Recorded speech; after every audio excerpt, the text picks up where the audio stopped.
న్యూస్కి స్వాగతం. గురువారం యోగా టీచర్ ఓట్లం శ్రీనివాస్ బాన్చువాడ మండల పరిషత్ మీటింగ్ హాల్లో సబ్ కలెక్టర్ ఆధ్వర్యంలో ప్రభుత్వ ఉద్యోగులకు యోగా క్లాసులు నిర్వహించడం జరిగింది.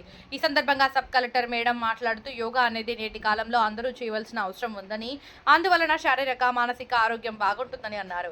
తేదీ 21/6/2025 రోజున బాన్చువాడలోని అంబేద్కర్ భవన్లో జరిగే యోగా కార్యక్రమానికి ఉదయం 7 గంటల కల్లా ప్రజాప్రతినిధులు, ప్రజలు, అధికారులు, మీడియా సోదరులు అందరూ తప్పక హాజరు కావాలని కోరారు.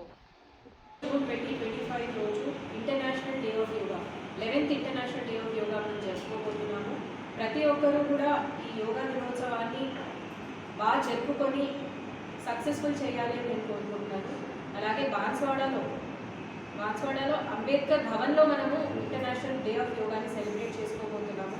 బాన్స్వాడకి చెందిన ప్రజలందరూ కూడా ఈ ఈవెంట్లో పార్టిసిపేట్ చేసి దాన్ని హ్యూజ్ సక్సెస్ చేయాలి అని నేను కోరుకుంటున్నాను. Let us all be together in this. Let us make India more healthy.